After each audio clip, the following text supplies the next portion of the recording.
pledge allegiance to the flag of the United States of America and to the republic for which it stands, one nation, under God, indivisible, with liberty and justice for all. All right, I've got a bunch of public people want to address us. We're not going to have public comment until after we talk about, any decision or deliberations that we make based on the gun club. So if people want to speak after that, public comment will be like later in the meeting. Okay? So, first order of business is Chairman of the Marijuana Committee.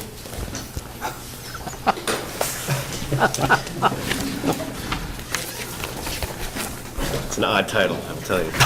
Especially the chief of police. Yeah, it is. No.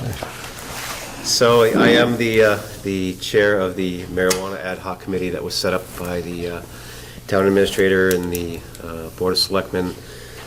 I don't remember how long ago now, quite a while ago now. So our thought process was to try to get in front of the board to give you an update as to where we are, what we've done, and get some direction as to what you'd like to see us do. To give you an update, we've met approximately 6 times since May. We've been delayed a couple times for a couple different reasons. One related to membership, but more importantly, it was really hard to do much because the law hadn't been finalized yet. So that was part of probably the bigger part of the delay. Once the law was signed, we started to work on it a little bit. We created a Facebook page that, when I get through the summary, you'll see on the last page of the summary, there's some resources that we've posted to the Facebook page in hopes to be able to get information out to the citizens and the public about both sides of the topic. So we began researching the topic. We've come up with a summary of the law. I will tell you that none of us are lawyers, but we think we've kind of narrowed in on the options that Granby has should they choose to use them. So we're here tonight to share what those options are for the town, find out what you'd like from us to move forward. So if you look at the packet that I provided, just to start off, to give you a little bit of the facts about where Granby stands. In terms of the vote to legalize marijuana, Granby was one of the municipalities or towns that actually voted for it. The percentage was 54 to 46, and if the numbers were right from the state fact sheet, that was somewhere around 1977 for, 1664 against, for a total of 3,641 voters. When I talked to someone in the clerk's office here in town, they told me that there was approximately 4,000 voters. I'm sorry, there's approximately 4,000 registered voters in Granby. So to give you an idea where that is, it's about 91% of the registered voters who actually voted on the issue. And one of the things that we wanted to keep in mind was that regardless of whether or not the town of Granby makes any decisions to ban, restrict, or do anything with recreational marijuana or dispensaries or anything like that, certain things are going to remain unchanged. Personal use, personal possession, medical marijuana, possession in the home, those types of things aren't going to change. Those are regulated by state law. So to give you a quick summary of the new law, and if I'm moving too fast, throw something at me, slow me down. If you have any questions, just shoot. One of the things, municipalities, they can ban or restrict retail sales and commercial marijuana operations if they choose to. Personal possession, like I said, in home grows, they're regulated by state law. They can't be outlawed by a bylaw or by any vote of the town. Again, medical marijuana is going to basically stay the same, although the other issues can be regulated by a bylaw. The RMD, you'll see that throughout the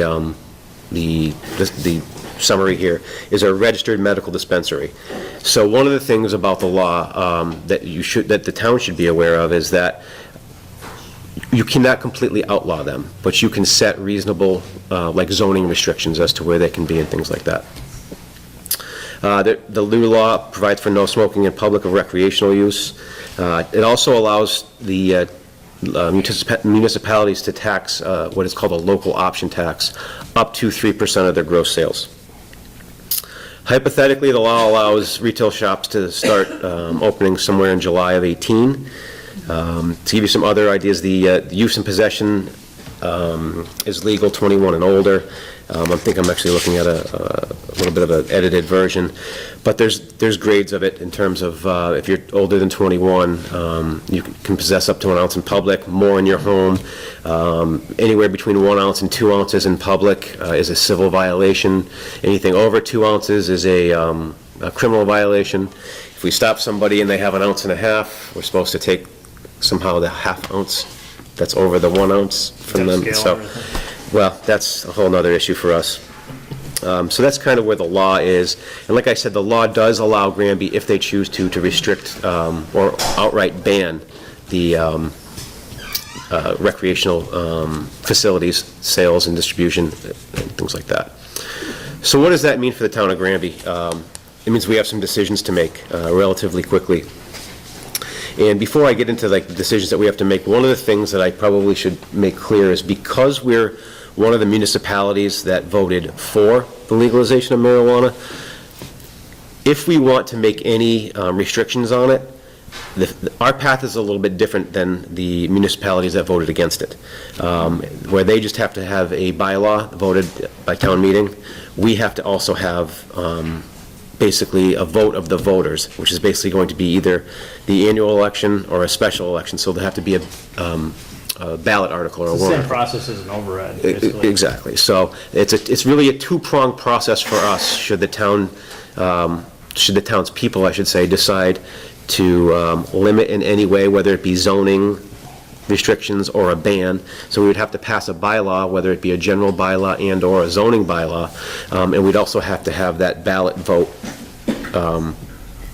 like you said, of the town voters. So what are the decisions that we basically have to make? The first one is, does the town want to ban or restrict sales and commercial operations in town? And one of the things that I probably should have said in the beginning was that while everybody on the committee may or may not have an opinion on it, we've tried to keep our opinions out of it. We feel like that was what the the Board of Selectmen was looking for. They weren't looking for our opinions, they were looking for fact. And so we've tried to provide fact, not an opinion. We realize that the decision's not ours, and that ultimately this decision is going to be the residents of Granby voting for what they want. And it's not, the marijuana ad hoc committee's vote, so. So like I said, the first thing we have to do is, do we want to restrict sales and operations? And if the answer to that question is yes, then we have that two-pronged process, through either a town meeting or a special town meeting to pass that opt-out article. Now, there's a couple of ways that can happen. I know you're aware the select board could put a article on the warrant, or it can come through town meeting as well. It could also come from, I believe, a petition too, if I'm not mistaken. So that's the first piece, if there was to be any restrictions, and then we would have to have a bylaw change as well. If what we wanted to do was ban, that's what we would have to do. And the procedure to restrict is very similar, but just different in the degree of what we do and how we write it and what we do in terms of the bylaw and any election vote. So the other thing on the decisions for Granby that I just wanted to mention was, should the town decide to allow it in some manner, whether it be cultivation or retail shops, those things can also further be regulated by host agreements, which is what most places have done that have allowed it. Okay. The next page in the summary, you'll see we just threw some hypothetical tax implications of 3% of gross sales. At 100,000, that'd be 3,000, 500, 15,000. We went up to and including, if there was 10 million in gross sales, that would be about 300,000 hypothetical tax dollars. And that would get, my understanding right now is that that would get paid to the state, and then we would get paid, I believe it's at least kind of like quarterly or something like that. Local option restaurants. Yeah. One thing I did add down under that is I did do some internet research, and just for those three municipalities that you see there, Norwood, Mashpee, and North Reading, these are some of the numbers from their host agreements. Keep in mind, those are registered medical dispensaries, not the commercial sales. So that gives you an idea. For instance, Norwood's agreement is they have a per pound sold host agreement up to a capacity of $300,000. Again, I don't know what that per pound is. Mashpee has basically a 3 or 4 year situation. The first year was $20,000, second year $20,000, third year was $100,000, and every year after that is supposed to be 3% of the gross sales. North Reading, theirs was on a sliding scale in between the two of that. And one of the things that I have to kind of put out here as a disclaimer, as these may have changed with the new law, because, for instance, Norwood, if that's over that local option 3%, the law is pretty specific that it can't be. It's got to be no more than that. So, again, that's just internet research. It's not cold, hard fact. It's just what's available. So, other things that need to be discussed, some public safety concerns. And when I say these, I also feel like I have to give the disclaimer of these aren't factual. These are going to be a problem if this happens. These are the conversation pieces that we should be talking about when we make these decisions. So when I list things like operating under the influence of drugs and accidents and things like that, I'm not saying to you that there was going to be some huge uptake in those types of situations. It's just one of the issues that needs to be talked about. Again, the increase in ease of possibly acquiring, drugs that were initially sold legally, illegally. Like I said, host agreements. There would have to be talk of emergency response plans depending on what the size of the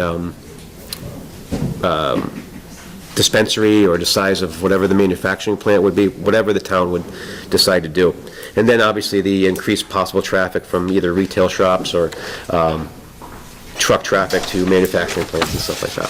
The emergency response plan, you mainly talking if it catches fire? Things like that. If it catches fire, what do they have in there for chemicals? What are the hazards that you run into? And I don't know the answer to all those. That would be something that we would have to spend some time researching and making sure that. What's that? Breathe deeply before you walk in might be a good start, for sure. So, like I said, the regulating procedure, if that's the direction the town chose to go in, is really that two-pronged approach. First, if it was an opt-out, or if we were to choose as a town to restrict it, we would have to have that two-pronged approach. And again, the reason we have to go that route is because we are a town that voted for legalization. Had we voted against it, or have we voted? I guess if we had voted against legalization, all we would have to do is pass a bylaw. So that's the different courses that we have to take because the town itself voted for legalization. I think I just said that right. So what would that look like? We would have to have probably a town attorney draft up the wording for both of those, show it at a town meeting, get the vote of the town on both of those. It would have to go before the go to the election. It would either be voted for or down.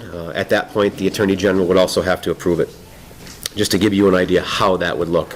I've also attached, or I shouldn't say we've attached a few things here just for example purposes. What's some of the towns that have done, and I use Wilbraham as the example because it's close to us. Wilbraham was a town that voted, I believe they voted against the legalization initially. But what they did, they followed kind of our course anyway. And so what places have done is they've had, say, 3 bylaw options. The first bylaw option being to ban all recreation and commercial sales. The second one to have some sort of zoning bylaw change along those same type of lines. And then a third bylaw, they've done what's called a moratorium. And that moratorium, should the town choose to go in the direction of restricting or banning, if those two get voted down, the moratorium says, okay, there's only going to be, we're not going to do anything in town on it from this day to this date. That's going to give us the opportunity and time to plan, whether it be zoning or whatever types of concerns and restrictions we may have. So it just stops the clock for a while. And so that's what's most of the towns that have dealt with this have already done, either for this and also for registered medical dispensaries as well. So those are just a few examples, and then, like I said, the Wilbraham example on page 5. is just the wording that they used, and they took it from another town. The town escapes me, but the other town, one of the other towns that voted to ban it. And then on page 6, I summarized North Brookfield's very briefly. North Brookfield does have a commercial plant or a planned commercial plant. They have a host agreement, and they did it in their bylaws. So I went to their bylaws and I just took some of the wordings. I just paraphrased some of the wording in the bylaws because it was such a big document.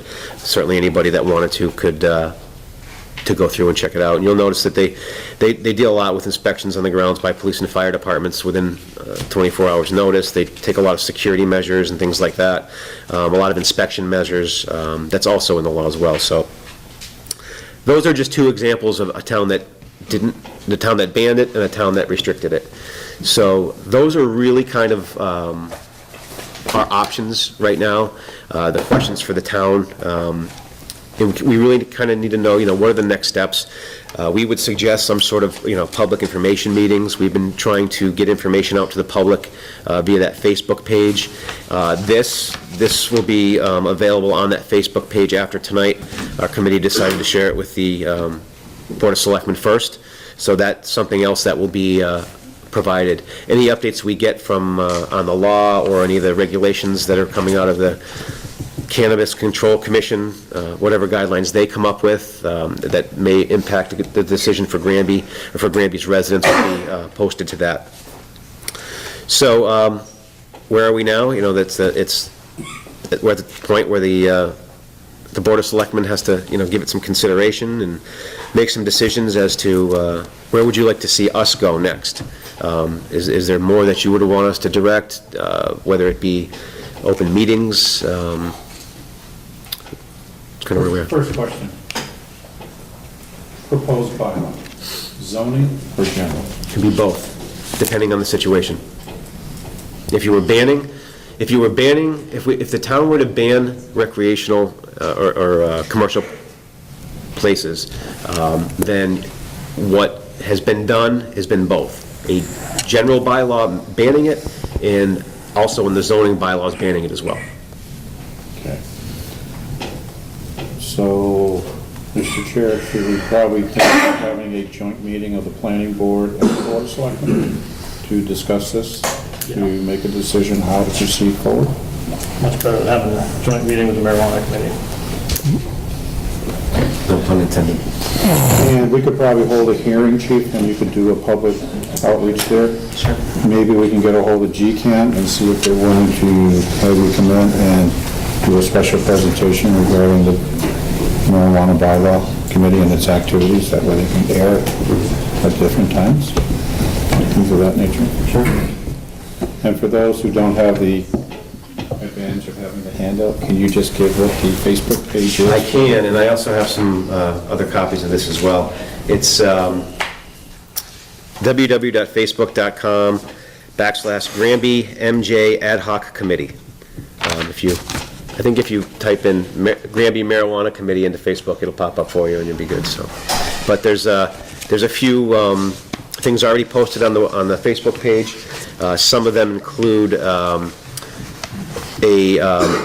multi kind of not partisan panel of different people on different sides of the issues having a discussion about legalization, having a discussion about the effect.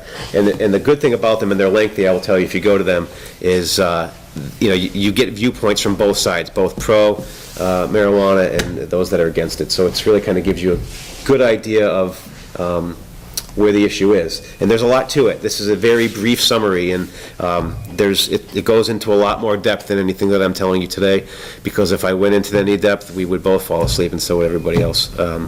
But the information's there. We'll continue to put it out. If you let me know about when you want me to come back for that planning meeting, and I can certainly do that. If anybody has any questions, they can email me at the police department, or they can call the police department.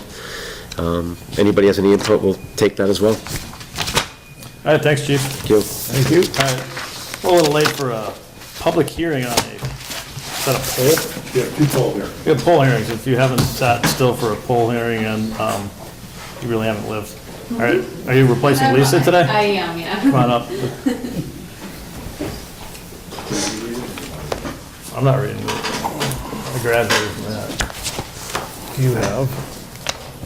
Oh, God, you're gonna read this. What the hell with this? Okay, we have an application for a poll hearing. It is application number 2457726 dated August 7, 2017. It is for Truby Street, National Grid to install one new pole, number 23, an anchor approximately 100 feet west to be located on south side of road off existing pole number 24, located on north side of road. The location begins at a point approximately 930 feet west of the center line of the intersection of Taylor Street and continuing approximately 100 feet in a westerly direction. Location approximately shown on plan 2457726, August 7, 2017. All right, so for those of you who haven't had the pleasure, a poll hearing, we have the proponents, which is National Grid. I don't know your name. My name is Sandra Annis. Okay, so Sandra will give us basically a rundown.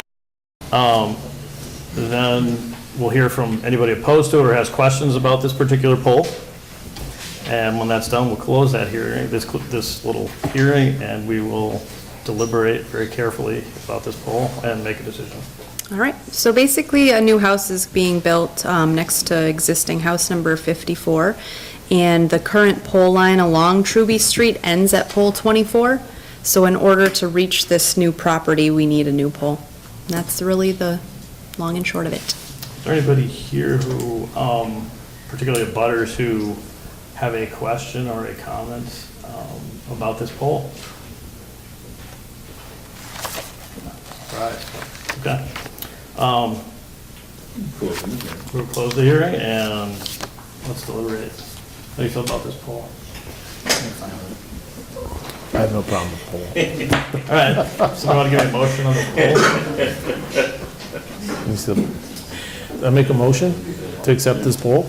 To approve the new pole number 23 and anchor approximately 100 feet west off existing pole number 24 on Truby Street. I'll second. So moved. You second? Any more deliberation?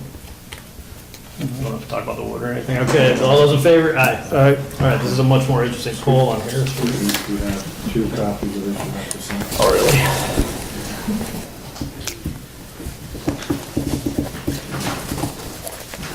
While you're signing, you want me to read the next one? Yeah, that would be a great use of our time. Okay, we have a second poll hearing for Harris Street, National Grid to install one mid-span pole to feed new house number 10. Begins at a point approximately 2,795 feet south of the center line of the intersection of Harris Mountain Road, Amherst. Location approximately as shown on plan 24387951 dated July 21, 2017. Okay, Sandra? All right, so this is a similar situation. A new house is being built, and the locations of the poles are not adequate to serve the new house, so this pole is being proposed in order to adequately serve the house without any trespassing of property lines and the distance. Okay. Is there anybody who would like to ask a question about this particular poll or has a concern? Like to make a motion? I'd like to make a Can motion. you close the hearing? Close the hearing. I always forget to You close need the to hearing. deliberate. Well, we can have a motion before we deliberate. I'll make a To motion. install a mid-span pole to feed new house number 10 on Harris Street. Sweet. I'll second that. I'll second it. All right, more discussion. All right. Yeah, believe it or not, we actually had, in my 8 years as a selectman, we've had 2 contentious poll hearings. So this is a pleasure. It is nice when they go nicely. Do you get a lot where people get mad and stuff? Actually, I've been with the company over 10 years, and I've probably done 2 or 3 that there's questions and kind of had to be tabled, but for the most part, it's pretty straightforward, as long as we explain what we're doing and the public understands what the reason is, it seems to go pretty well. Any more talk? Nope. All those in favor? Aye. All right. Thank you very much. Welcome, thank you. Are you on vacation or something? No, I live in South Hadley, so it just happened to be that one of the projects I wrote up while she was on vacation, Oh, so I there you just go. took both of them. Thank you. Thanks.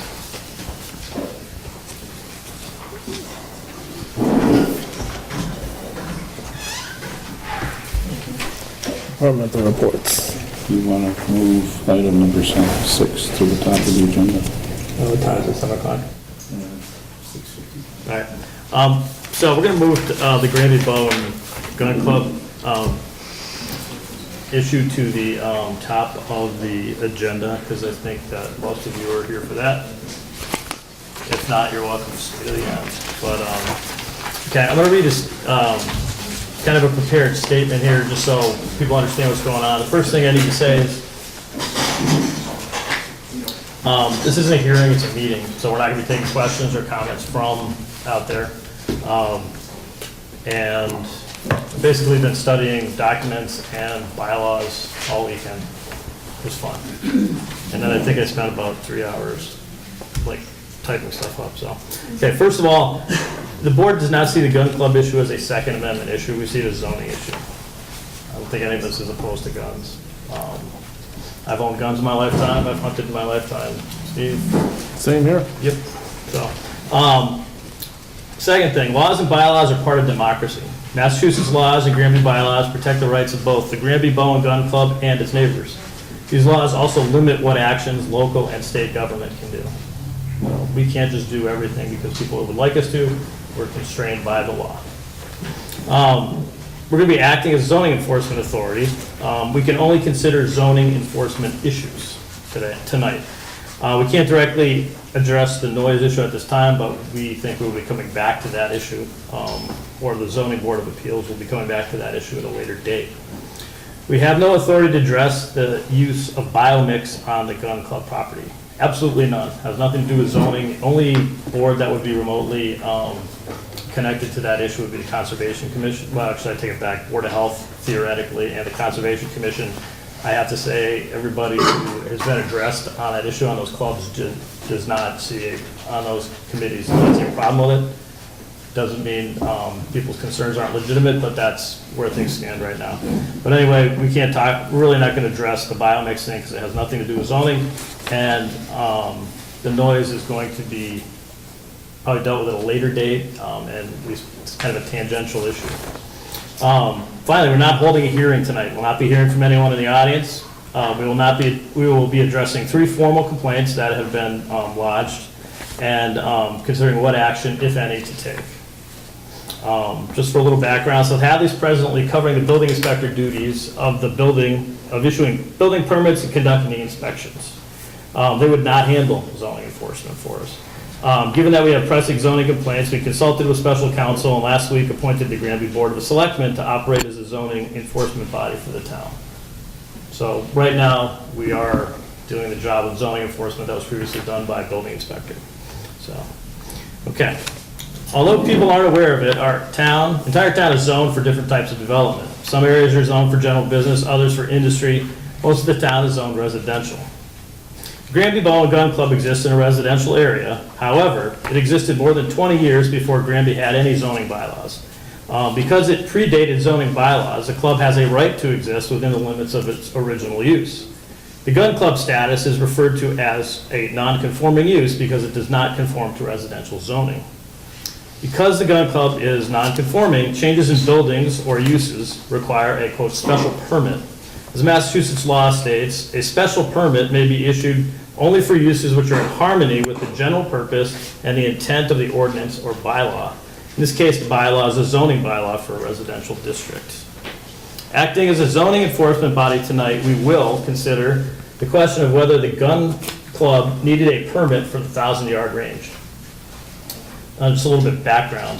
In 2010, going back 7 years, the Granby Bow and Gun Club sought and obtained a special permit to demolish and replace an existing shooting shed. My colleagues Stephen Shinaki, Chris Martin, and I toured the site, saw the shed, which was permitted, though apparently it didn't receive a final inspection.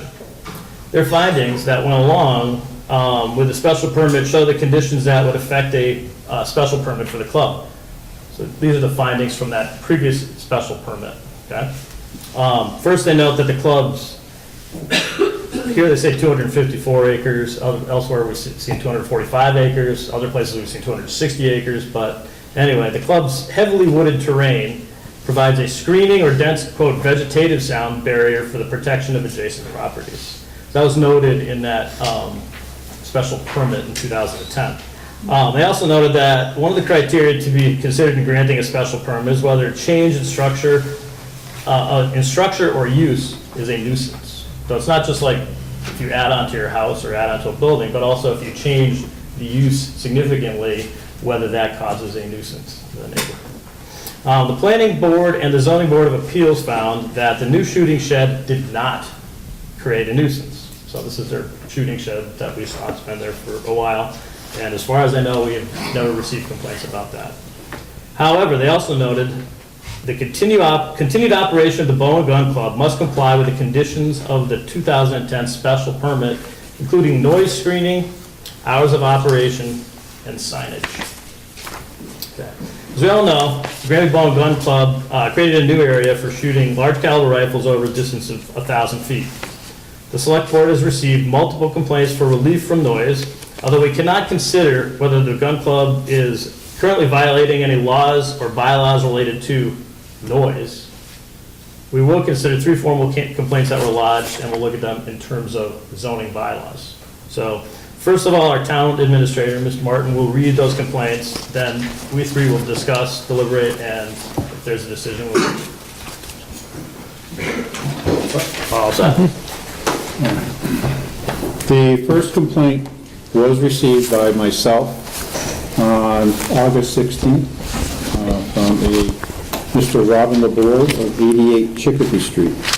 I'm going to read the complaint as written. Dear Town Manager, my name is Robin LeBoard. I live at 88 Chicopee Street in town with my wife, Jane LeBoard. Our house is located across the street from 85 Chicopee Street, where the Granby Bow and Gun Club is. In approximately the last 4 years, the club has expanded the gun range and has cut down and cleared out many natural noise barriers, the trees. As a result, all those who abut the gun club are subject to loud gun discharge noises at all times of the day/night and any day of the week. The club also has targets which are close to the neighbor's boundaries. The neighbor living near the targets is subject to missed bullets entering their land, causing a very dangerous situation that is urgent to be addressed since it is a safety issue. It is my understanding the forestry cut plan reason for clearing the land was to help out the wildlife on the club grounds. Clearing woods and creating more intense noises does not support this reason. Most animals need woods and require a quieter environment, of which it was was. Wandering animals are also subject to getting hit by stray bullets. How does any of this support their cause? As a result of a large magnitude of trees cut down, the natural noise barrier is now gone.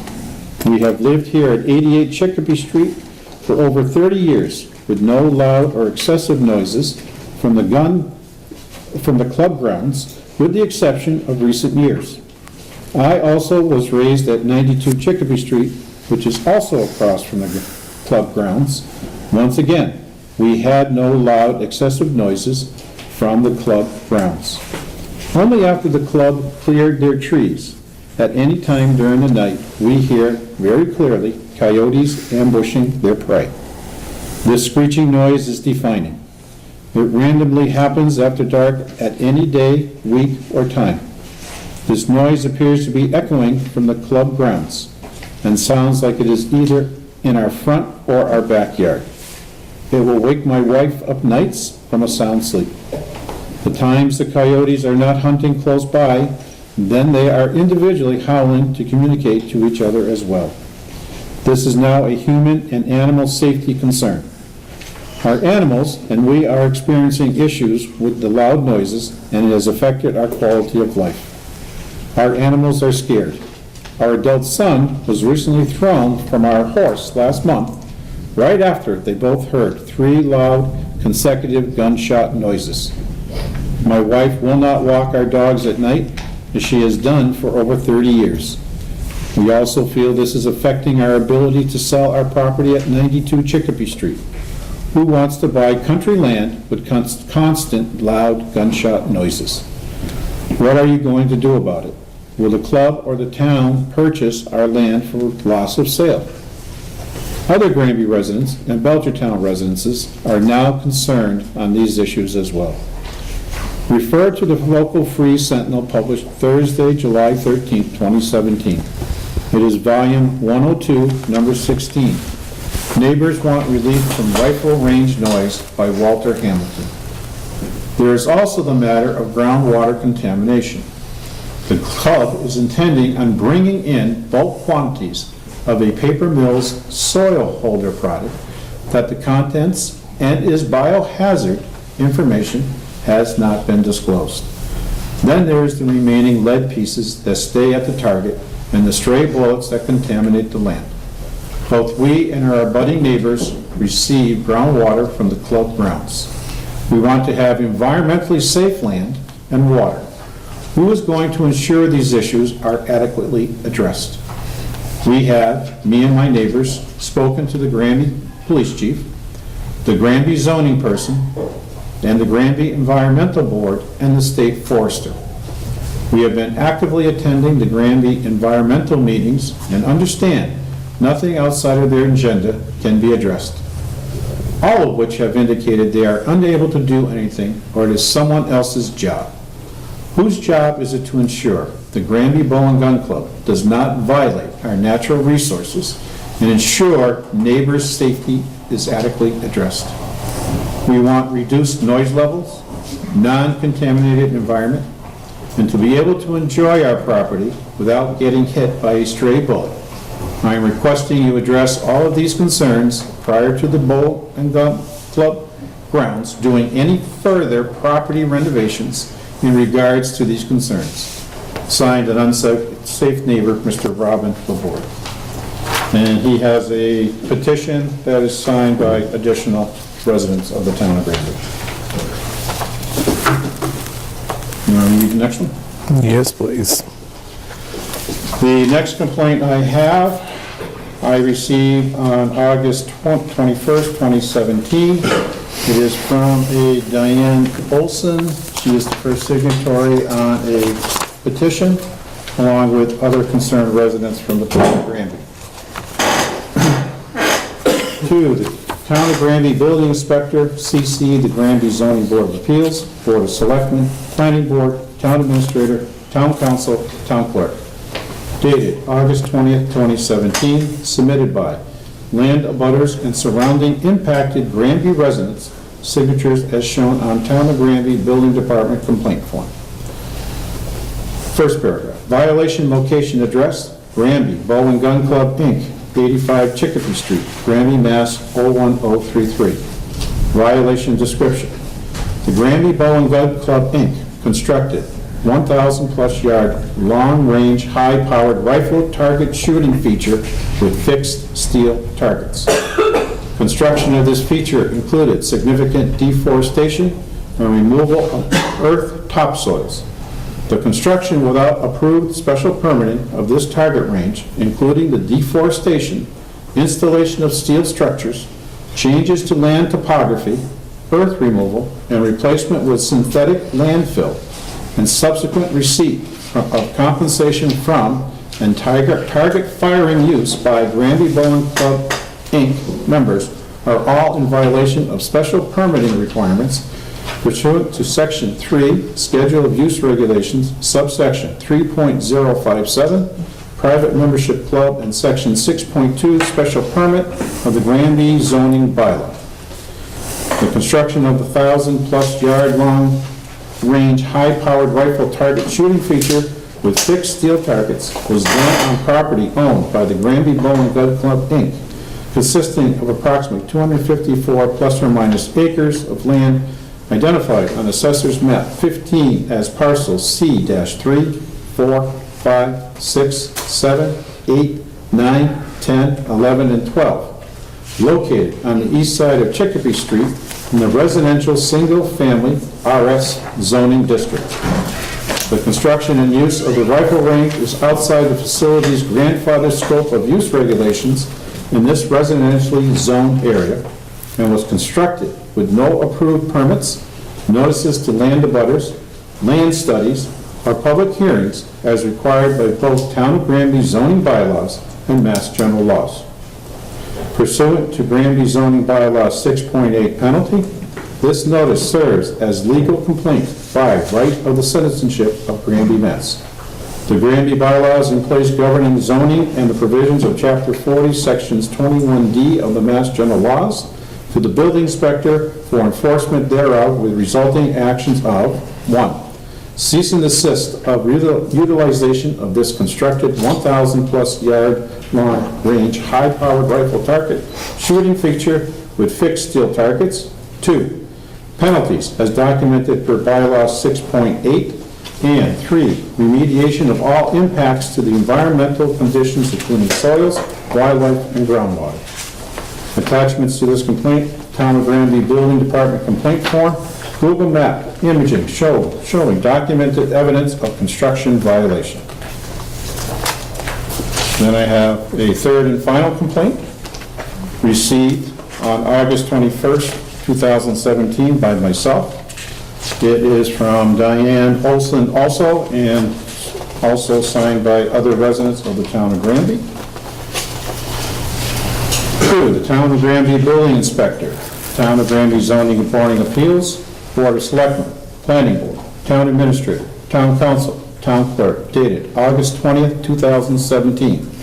Submitted by land abutters and surrounding impacted Granby residents. Signatures are shown on the Town of Granby Building Department complaint form. Violation location address, Granby Bowling Gun Club, Inc., 85 Chicopee Street, Granby, Mass. 01033. Violation description, the Granby Bow and Gun Club, Inc. constructed a shooter shed after the special permit application approved dated March 12, 2010 expired. Reference book 10,119, page 135. That book is the from the Hampshire County Registry of Deeds. Per the approval document attached, reference book 10,119, page 119, 120, and 121, the special permit shall expire within 2 years from the date the permit was granted unless substantial use under the permit has commenced and continues regularly. Attached surveillance photos from Google Earth Maps. All images can be accessed as public domain at https://www.google.com/maps.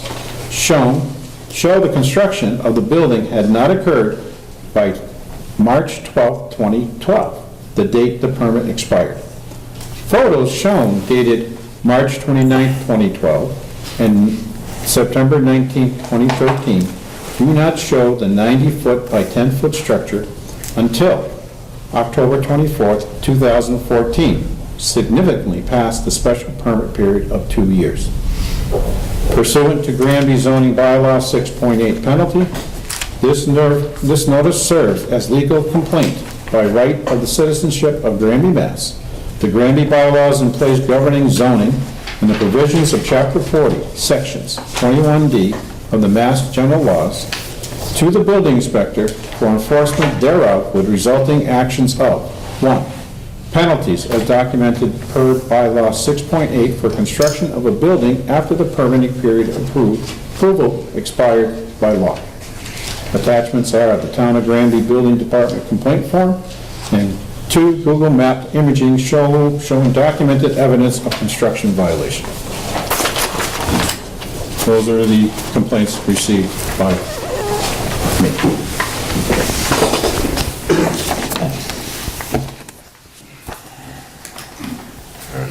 talk here? Because I already made all that statement.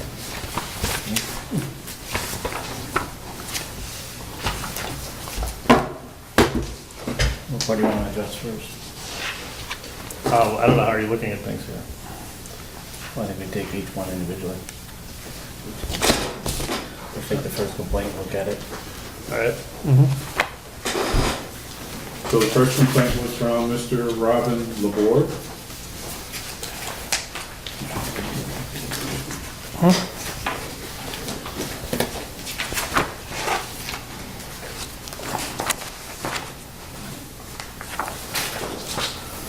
All right.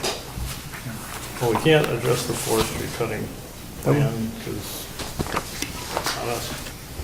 It's either Concom or DEP or DCR. DCR. State Forester is listed with, is part of DCR. In the file for the Granby Bowling Gun Club, there is 2 forest cutting plans that were filed with DCR. One in 2011 and one in 2013. And they were both signed off by DCR.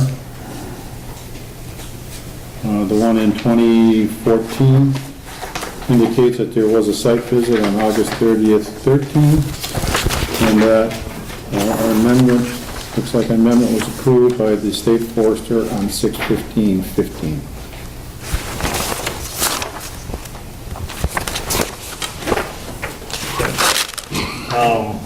But they don't really do enforcement, they just set up the, They had just approved the forest cutting plan as submitted to them by a registered forester. so, but that doesn't involve zoning anyway.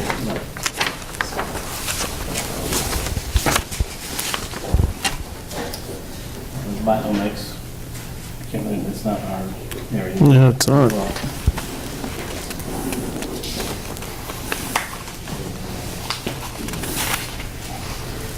lead contamination, same thing, it's not our area. Like contamination would be Board of Health. Board of Health. Okay, products, so.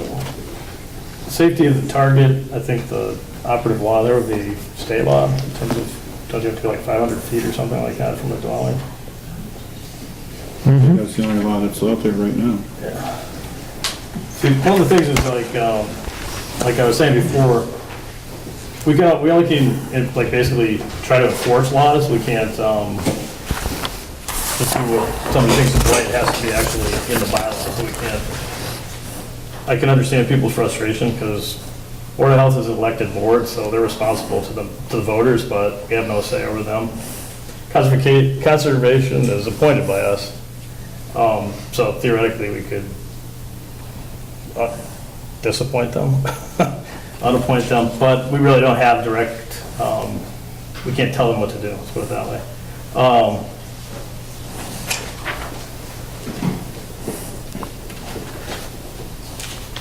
Has the noise, Chief, have you had any complaints and have responded to the noise at night? We did have one, I'm going to guess about a month ago, where there were some people shooting. I believe it was right at dark, left at dark. Went up there, the officers spoke with them, they left. I think what we're finding is most of the complaints are coming directly to the town administrator or the select board, because I think that's where things have been funneled. Okay. Well, as I read this, the way I look at it is, the complaint about the loud gunfire noise, it's something that we can. Yeah, Chris, If you look in your packet, Glenn, on Friday, I received a quote from Cross Spectrum Acoustics.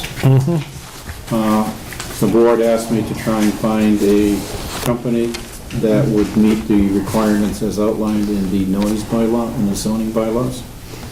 And you should have it there as part of your packet. And I have a proposal from this company to go and take sound measurements in accordance with the American National Standards Institute, standards for a Class 1 precision sound measurement equipment. Field calibration is traceable to the National Institute of Standards and Technology and will be conducted before and after each measurement. And basically, they would set it up for about 2 hours to allow it to be able to meet the requirements of the zoning bylaws. They would then take the data, analyze it, and present a report to the board for consideration. The only problem we may encounter is they are going to require access to the gun club property lines, which may mean they may have to be able to go on their property to set up the metering equipment, so. What size, do you know, maybe I'm asking the wrong people, but what size caliber gun they're using? 30-06, they told us, for the long range like that. Okay. In a 2-hour period, so we have to do some type of firing or, Yeah. the testing and showing. You're right. Okay.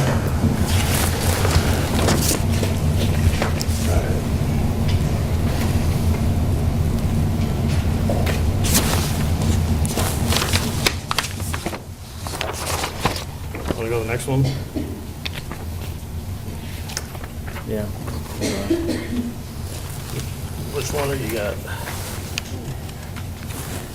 Are they all the same?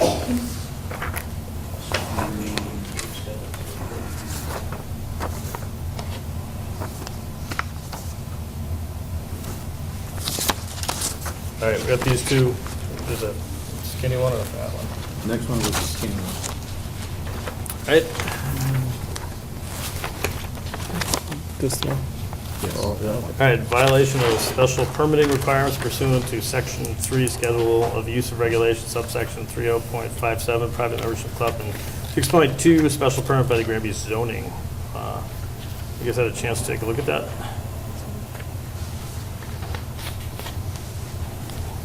Did they have a special permit for that target, or they need one? Well, that's to be determined. Okay. Maybe we have to kind of determine that tonight. All right, so the argument is, who's this from? This is from Diane Olson and other Okay. residents. All right, the germane thing to me would be that the construction and use of the rifle range is outside the facility's grandfathered scope of use regulations in this residentially zoned area and was constructed with no approved permits, notice to land abutters, land studies, or public hearings as required by both Town of Granby zoning bylaws and Mass General laws.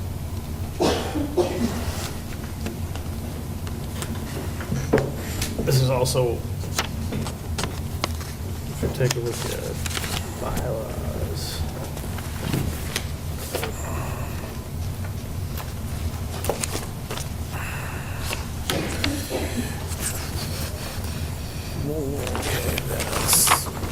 Page you going to? Oh, that's your application. Going to page 72? Think about it.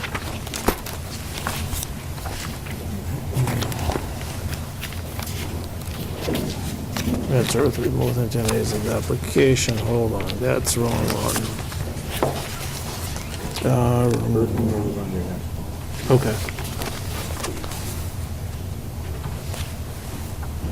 Are we doing gun use, not noise? I thought it was 6 point, She's talking about 6.2, section 6.2. yeah, page 94. Special permitting.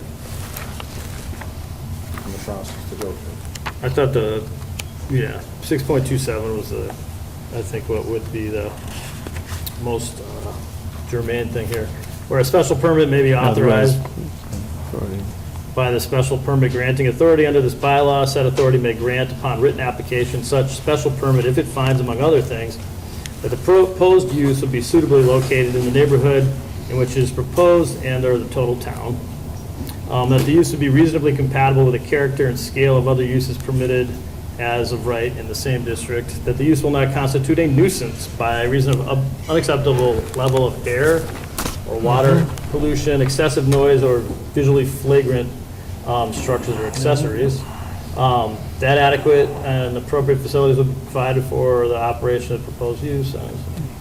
How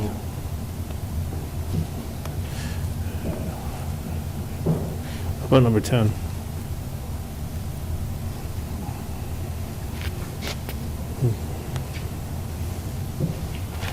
10 might apply too, actually. Design of the project shall minimize the visibility of I don't know if it's just visibility or else, of visually degrading elements, protect the neighboring properties from potentially detrimental or offensive uses through the use of screening vegetated buffer zones. That's possible, although it just emphasizes visually there.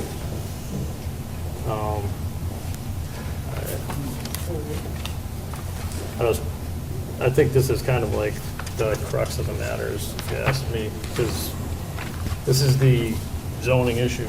People have talked about 6.29. 0.29. Any substantial change, alteration, or expansion of a use allowed by a special permit shall require a special permit from the appropriate special permit granting authority. All right, That would apply to. So the question, and I think we got that memo from the attorney somewhere too. I got to save down enough paper here. All right. Right here. All right,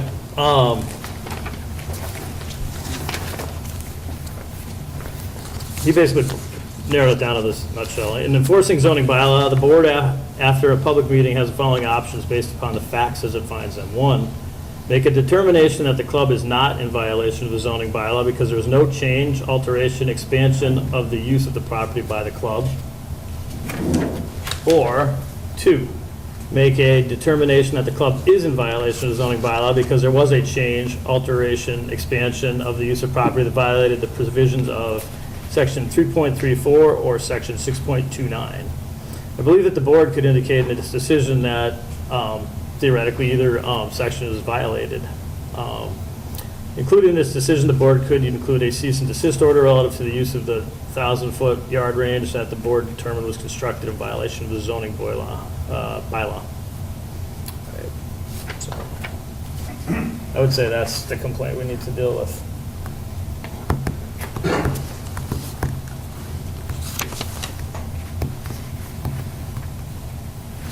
In many cases, they violated that.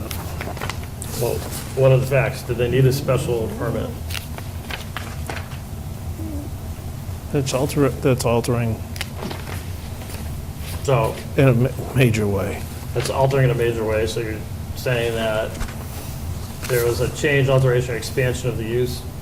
All right, so they needed a special permit? Permit. Is that what you're saying? Yep. Mr. Sexton? Yeah, I mean, there was, anyway, it was definitely a changed use. I don't think that was something that required a special permit. Think so, or you don't think so? I think it should have.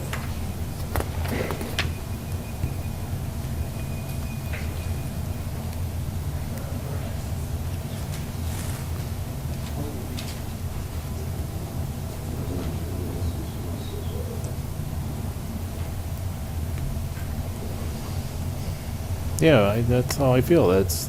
By putting in that range, they altered the, Violated they violated. what section of the bylaw?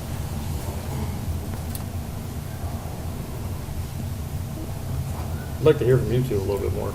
Yeah, I mean, no, it's section All right. 3.34 and section 6.29. Go back to that. Conditions, safeguards, limitations. Well, the thing is too, it's a private membership club as well, so I don't know if that plays a factor versus. The non-conforming use, but that just means that they gotta do that. They need a special permit. Right.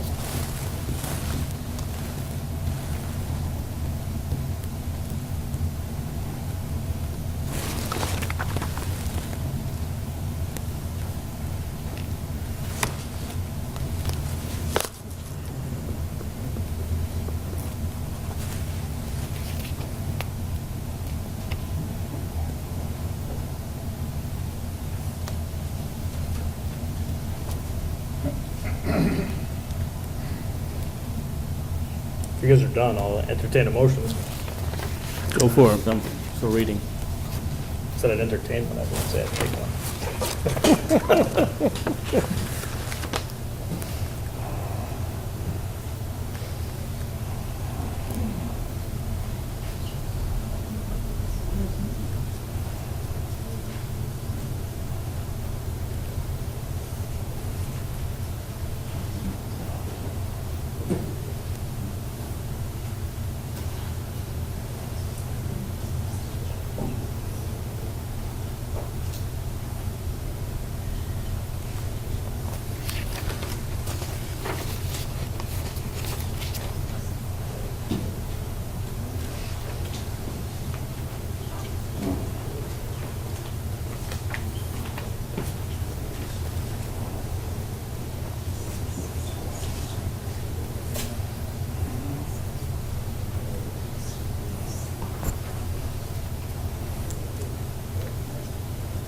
Okay, that's to be determined then. Number 3. With a noise,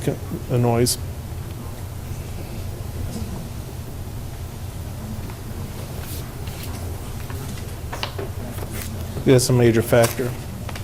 Nuisance and noise. Well, it is a nuisance.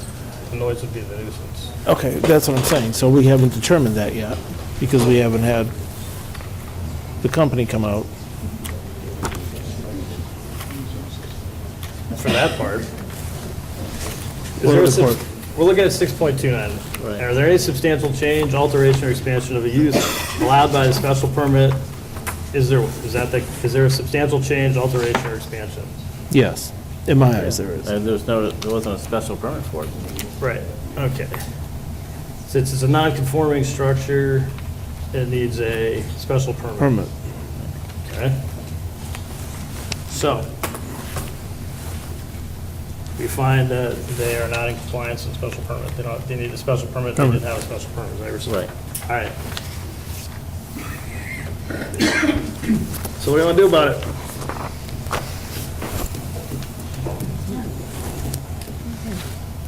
Well, without the special permit, I mean, they follow procedure, so they should be allowed to use it at this point, to the procedures followed. Which is true. They should or shouldn't? Shouldn't. Shouldn't. Okay. So the next step is, Cease and desist order. do you want to make a motion? I'll make a motion. Let me get this correct.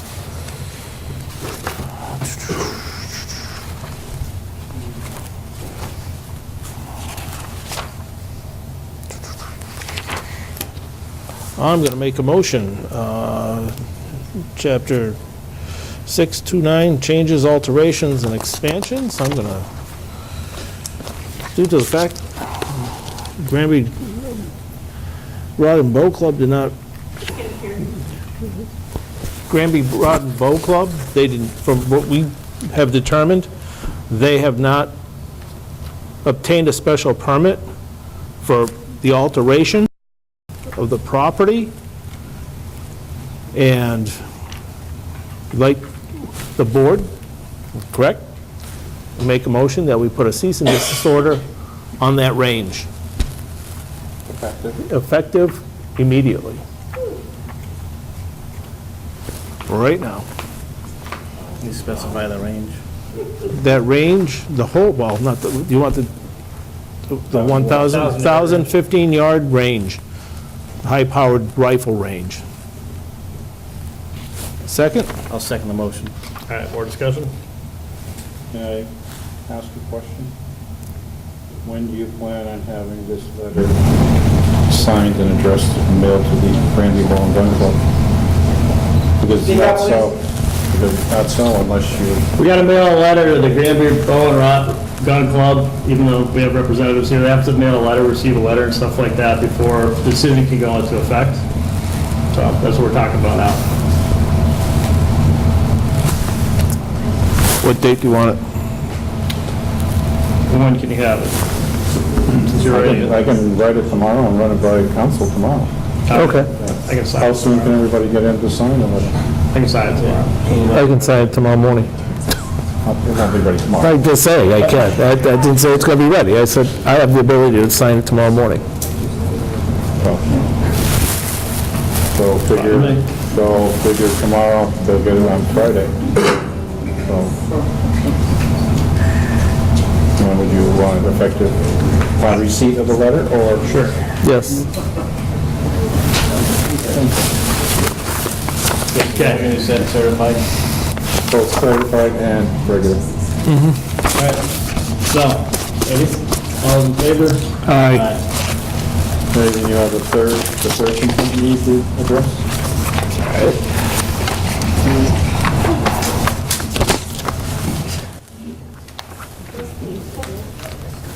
The third complaint regards the expiration of the special permit that was issued in 2010.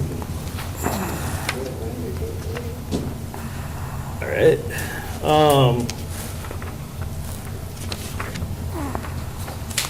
This is what I'm looking at. Yep, the thick one. All right, the special permit shall expire within 2 years from the date the permit was granted unless substantial use under the permit has commenced and continues regularly. All right, so we're referring to the special permit that was for the Shooter shed. shooter shed for, which I think they use for pistols, which was completed, hasn't been inspected finally, but, all right, so. The permit was taken out, the shooter shed, from the Granby building inspector in 2010. Okay?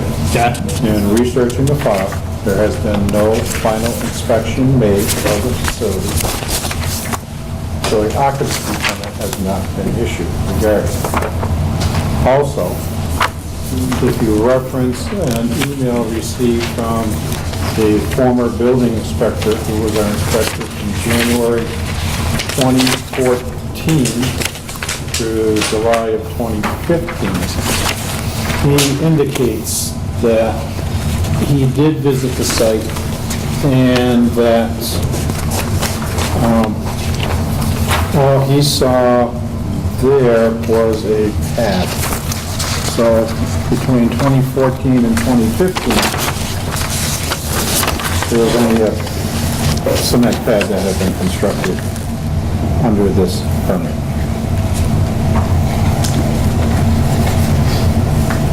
I'm starting to see a pattern here.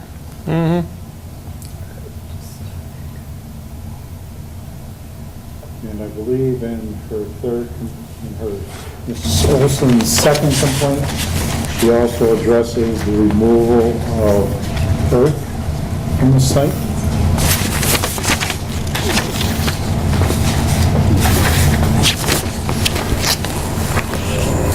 And that, in essence, really is a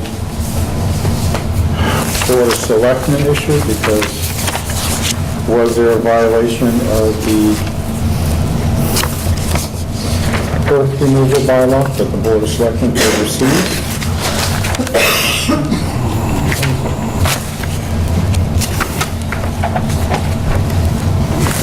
All right, that's page 71. All right.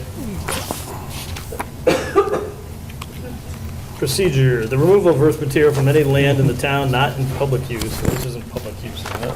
No, private land. Private land, private. Okay. Shall be done pursuant to a special permit therefore issued by the board.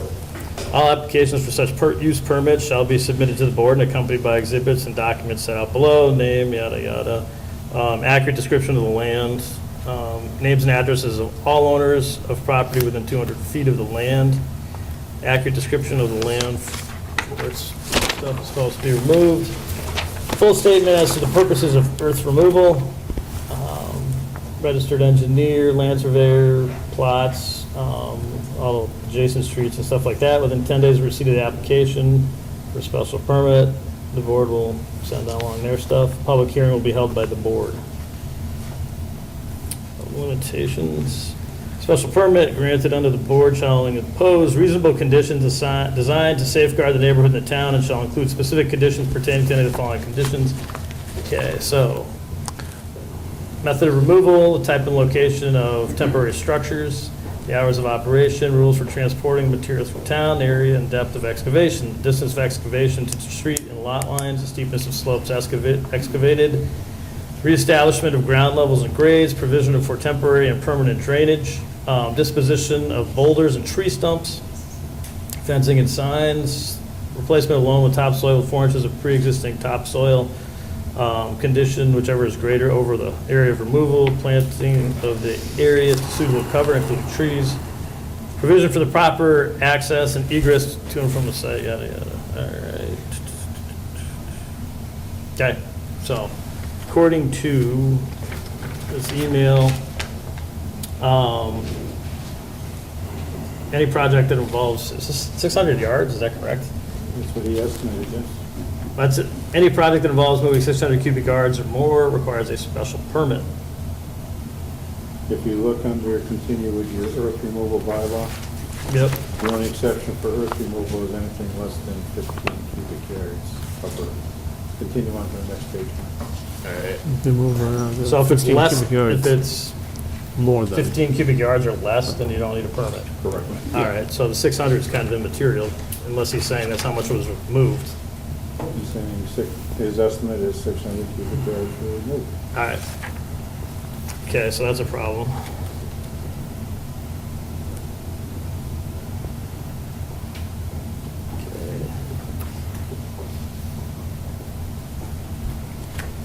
Okay. Okay.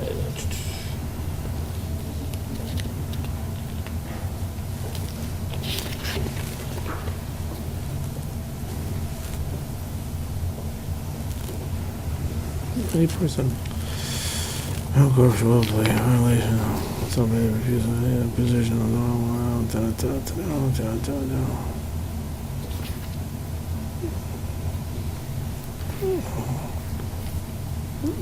Okay.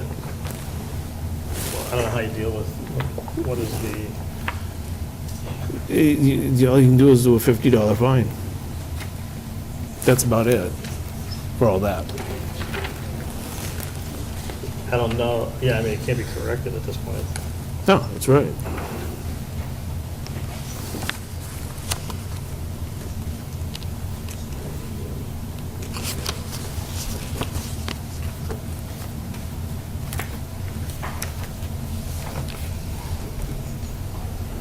All right, what about the permit, expired permit? Can't really do anything about that at this point. For the shooter shed? Yeah. And the shooter said there, Steve and I saw it. Look, What hasn't been approved to be there? So, It's well, hasn't been a final approval to use it. needs to be inspected. Yeah, before it can be, Yeah. should be used. Okay. Can that get done soon? You're the one who talks to the inspector, not us. If you order that it be inspected, so be it.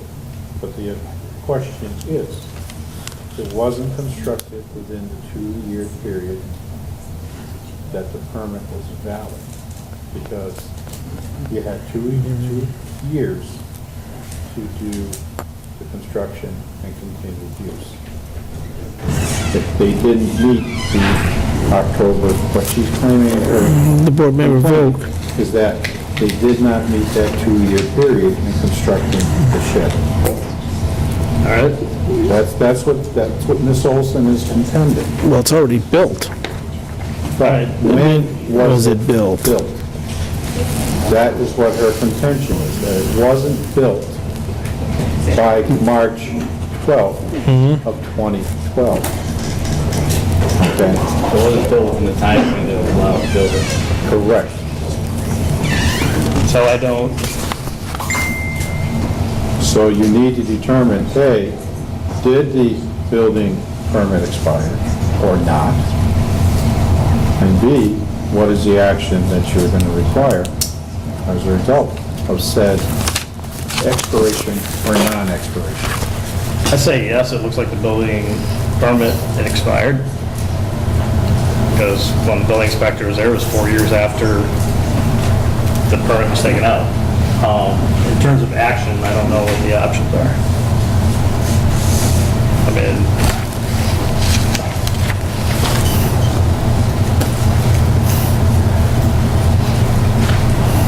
I can't tell you what to say. That's, I mean, if it wasn't built within the timeframe that it's supposed to be built in, that's the violation of the permit. So they shouldn't be using it. right, I don't think you can order them to take it down, but you can order them not to be able to use Use it. it. Well, it depends if they, if the But I mean, that doesn't mean they won't use it. Hey, but if it's inspected, it's going to be unsafe. you know, it's up to you as zoning enforcement to say. I think it should be inspected, but at this point, I don't really see a point belaboring the issue. That hasn't been a complaint, So, unless I, you need to make a decision. A, did the permit expire before the construction of the shooter shed? Which it did. And if it did, what action are you going to require of the Granby Bowling Club, Gun Club, regarding it? A, not use it, B, get it inspected, C, any combination thereof. when I, yeah, okay. Well, my thoughts on that, colleagues, Well, to yours. mine are that we just get it inspected and then they can use it. And I don't see a problem with getting it inspected, you know, the next 2 days or something. I don't really see, Well, It's been- it all depends when the building inspector can get up there. yeah. Which is true. But I also think that they acted in they didn't act in best interest of the town, and a $50 fine can be imposed, and then it can be. Again, you're gonna find, I don't think we need to, let's put it that way. They can use it, after it gets inspected, they can use it. That's my, It needs to be inspected. They should contact the building inspector for an inspection. so I'll include Is that that. what you're indicating? Sounds good. Yes. I won't send the building inspector up there just to inspect Yeah, all right. without permission of the gun club. Thanks, include that in the letter. All right. All right, anything else? Where are we with the use of it, so it's, so it's inspectable?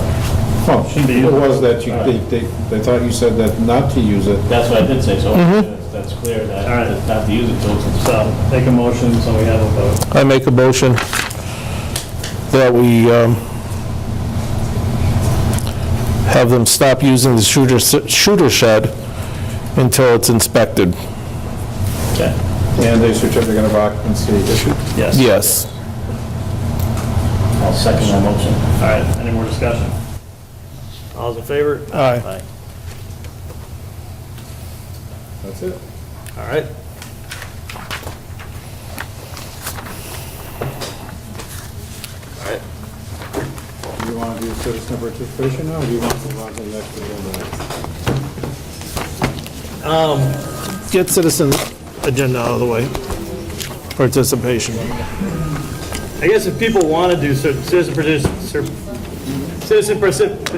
Participation. you know what I'm saying? If you want to do that, we can do it, but I feel like we probably already addressed everything, so, it's up to you. Can I just make one comment? No. I can't at all? Actually, now you can, because we can come sit up here, Elaine. I got your thing here. Elaine, 235 Chicopee Street. A couple of things. We couldn't hear in the back, so I just want to make a motion for maybe sound equipment. My ears, I'm 57-year-old ears, so I got some time left. And I'm really kind of unclear as to really what took place tonight, because we couldn't really hear what y'all were saying. So what were the motions, and were they unanimous? Yeah, everything was unanimous. We voted to cease and desist, have them cease and desist Okay. the use of the 1,000-yard range, Okay, and hopefully they would go through the regular permitting process and do it the right way. So that was one thing. Second thing, we found that the shooter shed had not been completed in the amount of time before their permit expired. permit expired, Correct. so that they stopped using that until they get inspected. Okay. We're not addressing anything about the environment, all the trees, the stuff that's buried? You know, I know it's very frustrating for people to hear that we can't do anything about it, but like Massachusetts law does not charge us with anything Okay. with that. It's Conservation Commission, or you go to the state and talk Okay. to those people. Same thing with the biomix, we just, like, Right. we can only do what, like, the law. I think we're just as frustrated. Yeah, I'm just more concerned about the fact that they, when I built my house, I didn't bury things or people. I got rid of stuff. You know what I mean? I didn't bury Say or bricks. people? Yeah. You didn't And, you well, didn't I'm on bury an Indian burial ground. We didn't bury anything, we had it removed. There's stuff that got buried. Just so you know, Elaine, they can only address what's written in the bylaws. The bylaws do not address deforestation. Okay? The bylaws do not address, when there's zoning, burial of whatever. Okay. There is no proof, Okay. okay? Anybody can speculate, I'm just saying, What if you do have proof? then that should be to the Board of Health. Okay, and that's... Because we've done that at other properties where things were buried. That Who falls under suggested that? DEP. Right. That falls under DEP and the Board of And Health. we're doing that, okay. Okay? Perfect. But this is zoning enforcement only that they're dealing with. Okay. So all they can do is look at what's in the zoning bylaws and enforce that. Regarding the noise, they instructed me to contact somebody, and I contacted Cross Spectrum Acoustics to be able to go under the noise bylaw, go to the property line and measure the decibel readings. That's what we've done. They didn't make any decision on noise until they get that independent Results.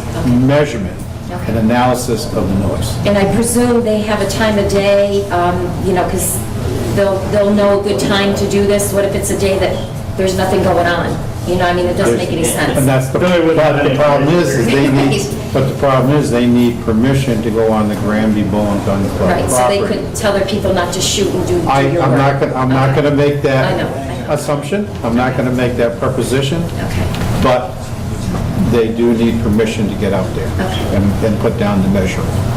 okay. All Sorry. right, so legally, there's more of an angle. As an individual, I can legally look into those things that you said you guys are not able to look into, such as the environment, the trees, Yes, and take it from there. Okay, Yes. thank you. Thank you. sorry.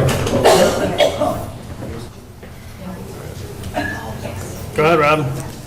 Yeah.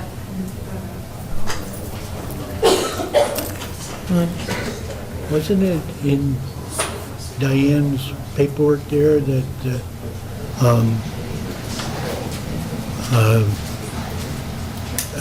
I think she wrote it in there that there's supposed to be a specific fine for them putting up a shooter shack when you don't have a permit?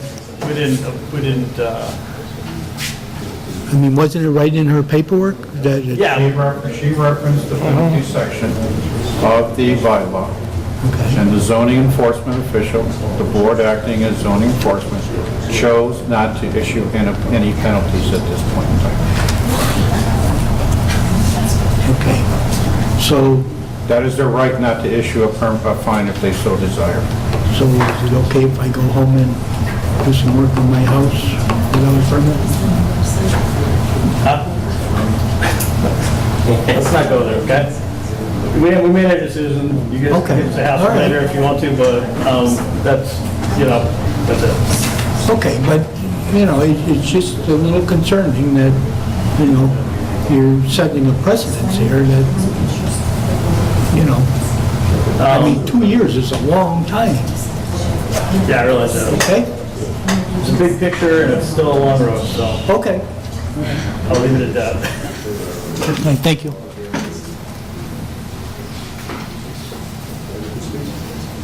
All right, anybody else? Come on up, Richard. I want to say something.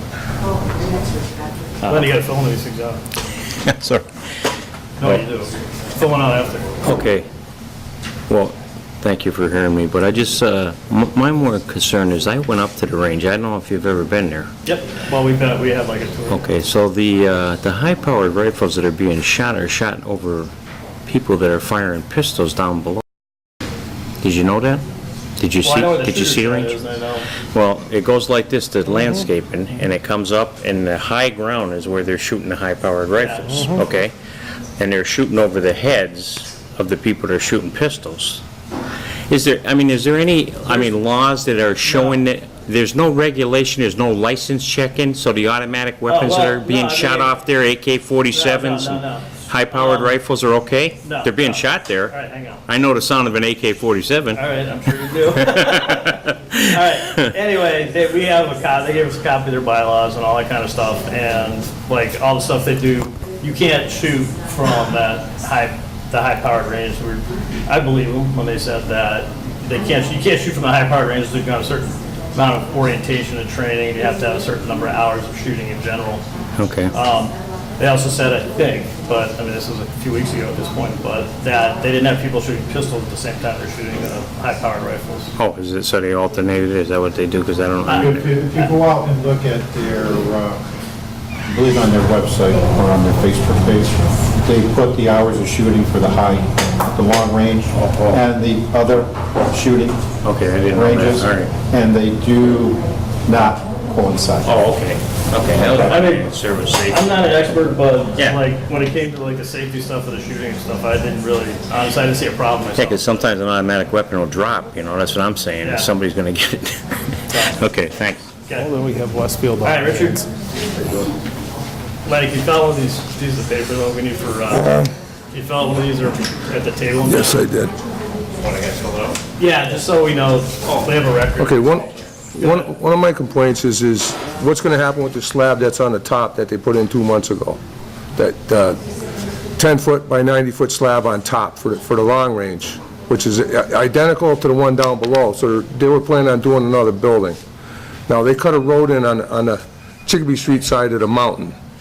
That wasn't part of the plan when they took their permits. This road is like better than Chicopee Street going up there. And they even have pavement coming up over the top of the hill. When the zoning board went there, I announced myself to Marshall, I believe, is over there, on the side of Andy, and their lawyer was there. And I went down and introduced myself. And I says, this is where the problem is up here. And they says, no, we're only concerned about the shooter shed, which is down below. This picture was taken from here, of the shooter shed down below. And that's all the fill they brought in. They truck fill in for a day to 2 days, hard pack, and then they poured the slab on top. And this was done in July and August of this year. I know who trucked the dirt, and I know who poured the cement, so it's like, I kind of know what's going on. And I was also served a no trespass order. These pictures were taken the day before my no trespass order. Well, they have the right to have no trespass. Okay, I was served that, but these pictures were taken the day before because I had my no trespass order dated and signed with the time. Okay.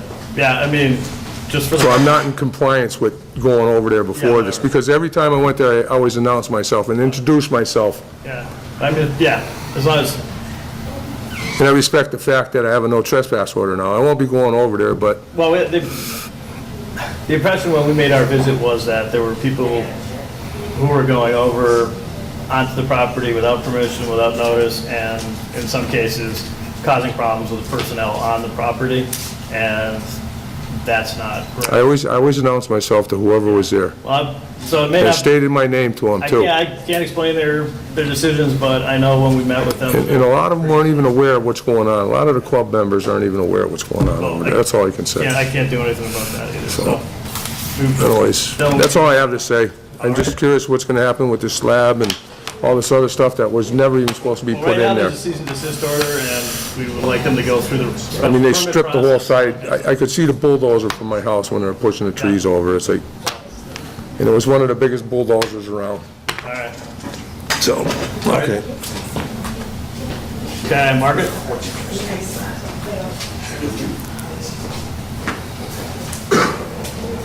My biggest concern is that 3 times we've heard we didn't have the right permits, we didn't have the right procedures followed, and that's where the problem is. I keep on hearing in the back of my mind, it's easier to ask forgiveness than to follow proper procedure. And as an individual that lives in this town, I feel that if it's good for me, then it should be good for everyone. Again, that's my biggest concern. What is the remedy if someone doesn't follow proper procedure? These are special permits. You know, I mean, they've got their buildings, they've got their slabs.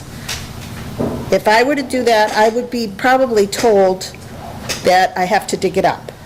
So that's my concern. My concern is that as good citizens of this town, you follow the bylaws, you follow the rules, you contact the people that you've elected to follow concerns. And that's the only point I want to make, because I believe that it's better to have a good neighbor and a neighbor that thinks of each other, because if not, it's going to cause, you know, I own a lot of land, and if I get angry and I sell that land, who's to say I'm not going to open it up to someone who wants to develop it?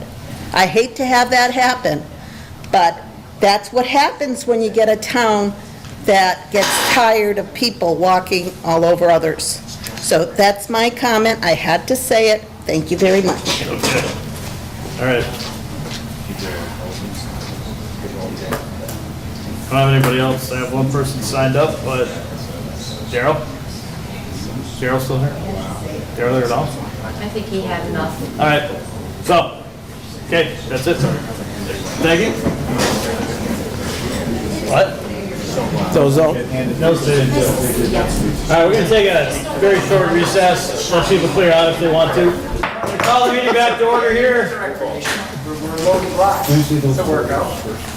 It's a beautiful day now here. It's only about 40,000 degrees inside here with a humidity of 200%. How's it going? Hey, more marijuana people showing up. Aren't you on the marijuana committee too? Yes. Because I thought I saw you on a picture of you and Teacher Chung.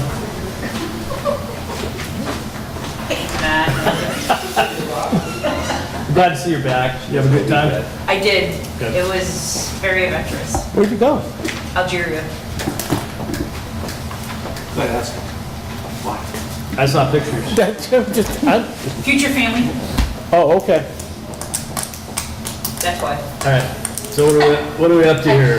Accepting departmental reports. accept departmental reports. All right, go I ahead. make a motion. All in favor? We got to get a second. Yes. I'll second the motion. All in favor? Aye. Go ahead. Approve and sign maintenance warrant FY 18, 12, 13, and 14. I'll second the motion. All in favor? Aye. Okay. Okay. Wait a minute, I'm assuming maybe Crystal Dufresne? After was here too, when he had to leave. I saw. Our firm appointments. Nobody appointments. Oh, it was Crystal Dufresne. Currently lives at 285 Britton Street, Chicopee, Mass. She's graduated from Granby Junior High School, 2001. She's currently teaching Granby High School. And would like to join a committee. Appointment to the, says what it says. 250th or? Charter Day? Which hat am I wearing right now? I don't God know. knows. Town administrator approval, okay, Town of Granby, okay, that's the wrong one.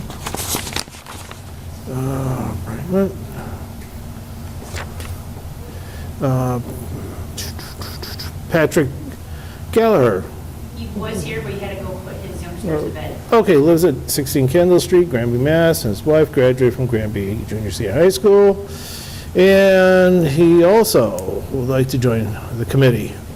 Charter Day. Charter Day. Okay. I think there's one more. Brian, Same thing, family. okay. Lives 555 East State Street, Granby. He is a cover band called No Dice, and he is also interested in joining the committee. Motion to affirm. Second. No, you make it. Oh, okay, I thought you did. Motion to affirm? Just telling you. I'll second it. All right, all in favor? Aye. Crystal, do you want to come up and talk about anything? Do you want me to come up and talk about anything? It's up to you. It's a long night, but, I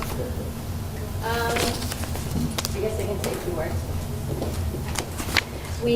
My husband and I currently inherited property on Taylor Street, so we will be building on Taylor Street right next to Dufresne's Park, which is very sentimental to my husband because his grandfather gave the park to the town, or sold the park to the town, I guess I should say, for a very small fee.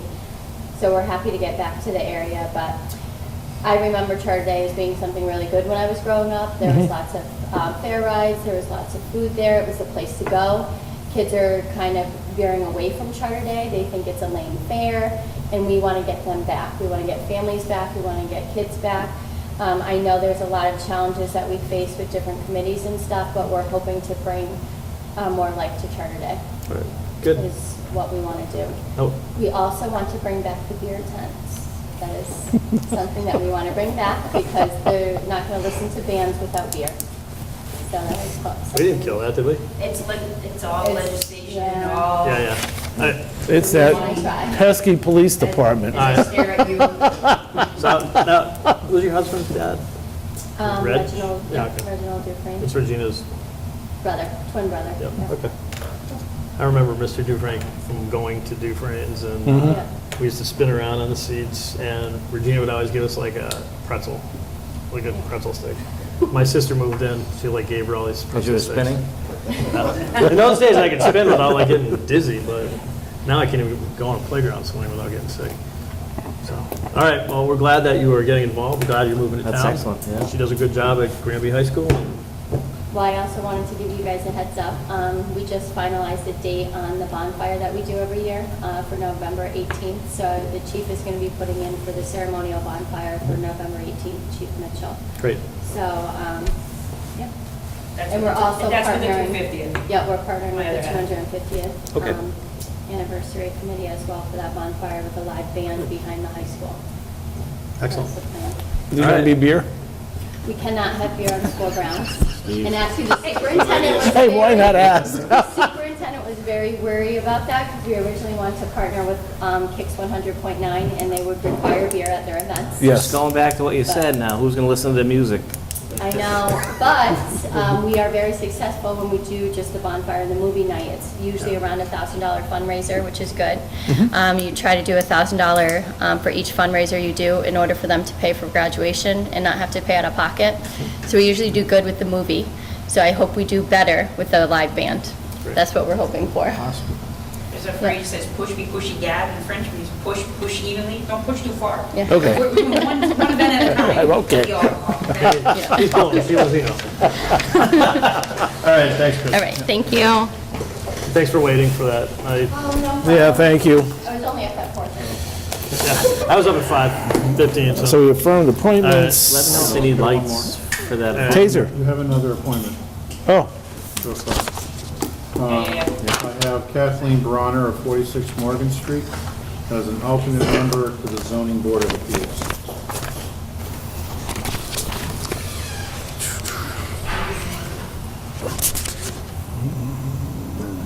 I make a motion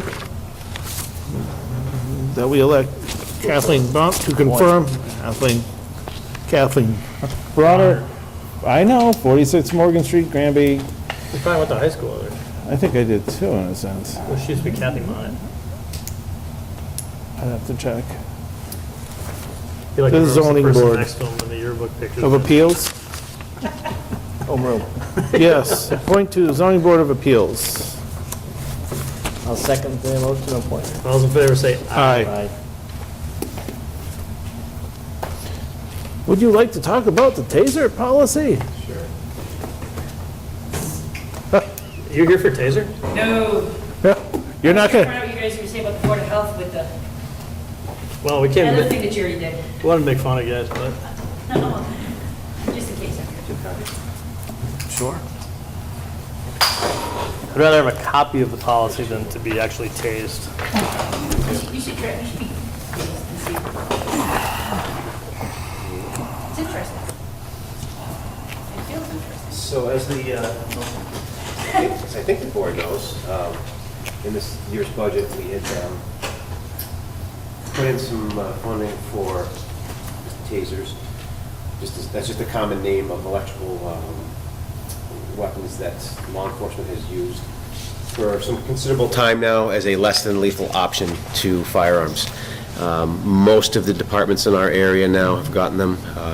We think that they're a great option for us, helps minimize injury to other people and to our officers.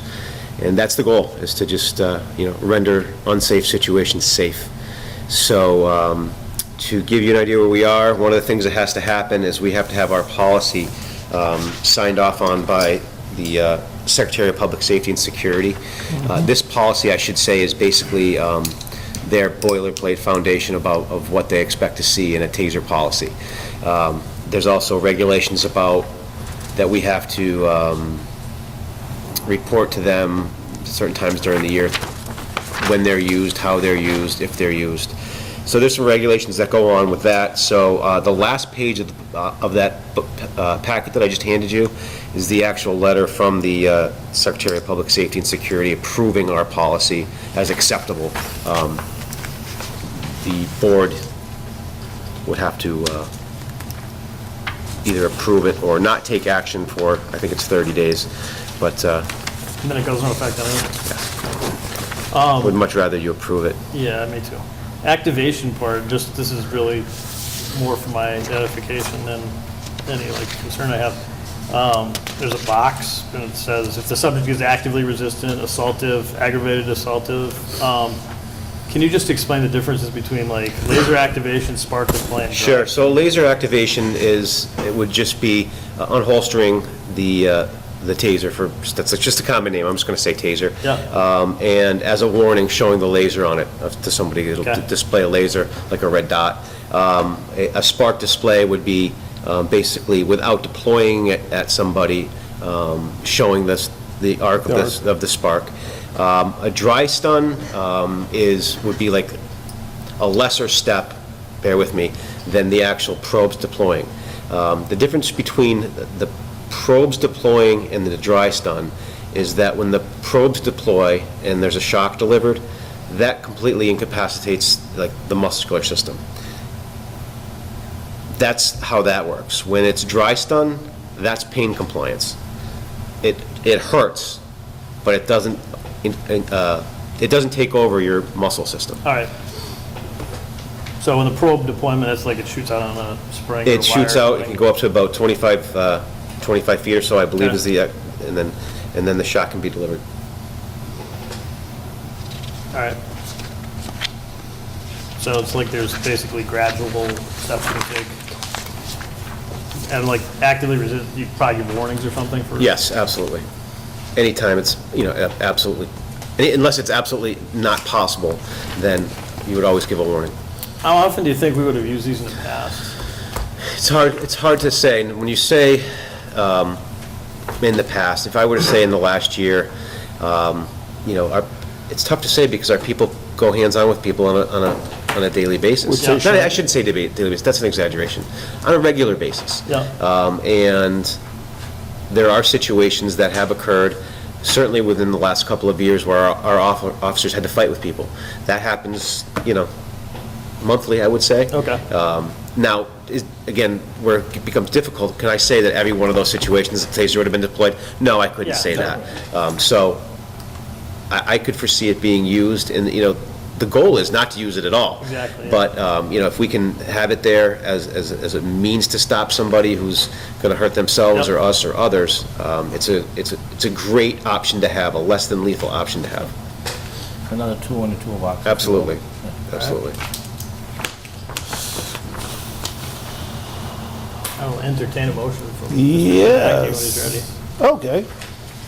I make a motion that we accept Granby Police Department Policy and Procedure Number 125 concerning electronic control weapons, and that we adopt this policy and procedure. It's the longest motion. Yes. Did I make that? Pausing for effect. I'll second the motion. All's in favor? Thank you. All right, thank you. Let the tasers roll. Can I just make a friendly amendment to it? Oh, what? Policy and procedure number 1.25. Oh, I thought I said point. That's what it says, huh? 1.25. That's exactly what it says, yeah. That way, you're identifying the exact policy that procedure you're identifying, instead of just Not its next door neighbor. All whatever he threw into you, right, Well, you're talking about the motion. the motion. Yes. Oh, okay. I thought you meant, that just says that right here. moving Steve. I've said All right, 1.25. All right, Chief. take care, Al. Do you want to read the next one? Yeah, go ahead. Gravel pit? We have a gravel pit renewal for Leon Chartier, Chris Chartier, and Greg Owen at 232 Bachelor Street, Granby, Mass. And basically, it is a renewal for the operation of the said pit, which has been approved by the Conservation Commission. And you have 2 copies you have to sign, or actually, 3 copies you have to sign. Okay. A motion to accept the gravel pit renewal. Leon Christopher and Greg, oh, Yeah, you don't have to read it. Just Okay. approve's fine. Just read it. just a second. I'll second the motion. All those in favor? Aye.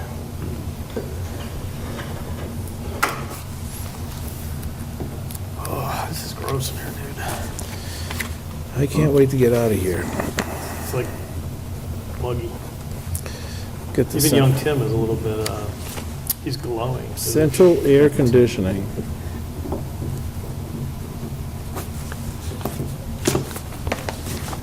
I used to like the days when Mark told you, can you turn the AC off? It's kind of cold in here. Yeah, I remember that. Yeah. Of course, I think that was December, but.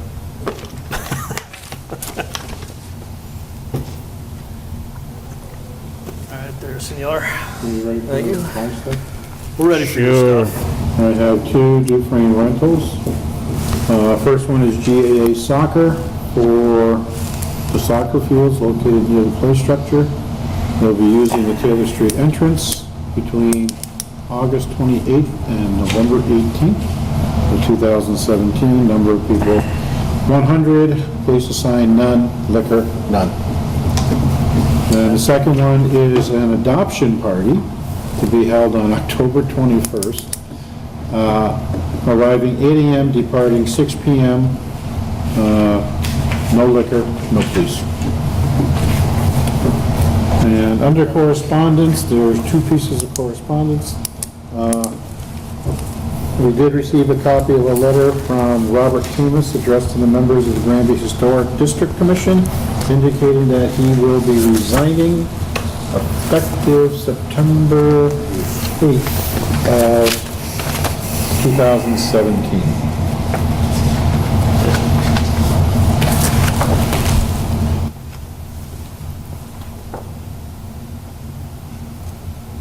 Due to health reasons. All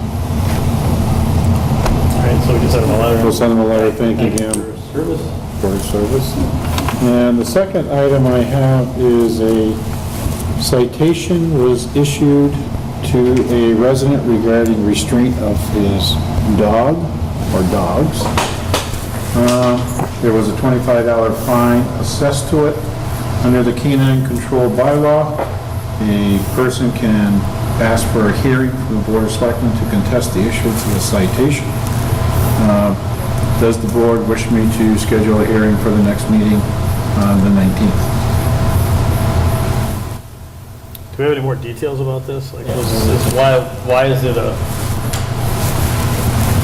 All I have is what is from the town clerk regarding them. I believe that this individual's dogs are let out. They are not under voice control. I believe the gentleman has indicated he has an electronic fence in the ground, but apparently it does not stop the animals from going through. They've been accused of destroying crops and interfering with the business of a neighboring farm stand.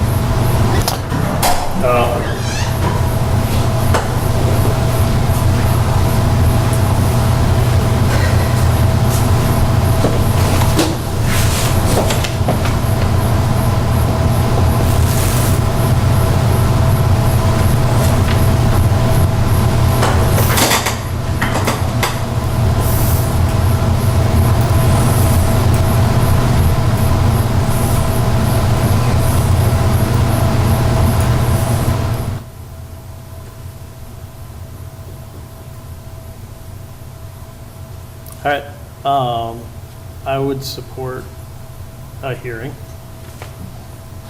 Support the dog officer on that. So schedule a hearing for the 19th? Yes, please. Hearing for the 19th on the dog complaint.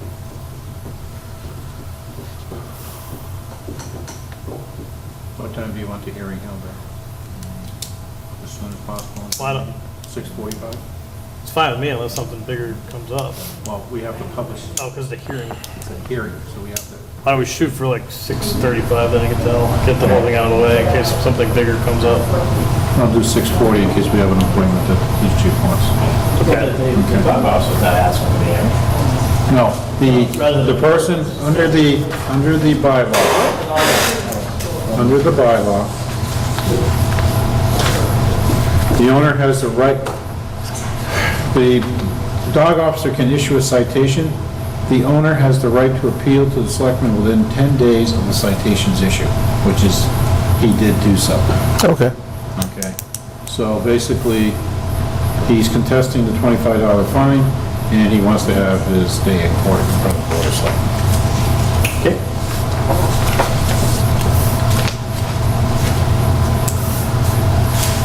And basically, that's it for, We got minutes. Anyone make a motion to accept the minutes for August 21st? Make a motion to accept the minutes of August 21st. I'll second the motion. All's in favor, All aye. right. Anything else before we? give me, just trying to go through, make sure. No, I think it's been a long enough night that we need. Yeah, it's been a long enough night. Anything to sign? I need you people to sign these. And at the last meeting, you didn't sign the minutes of the, you did, Mark, but you didn't. Yeah, I'm thoughtful. I treat everything like it's a Christmas card, and then I want to sign it, send my very best.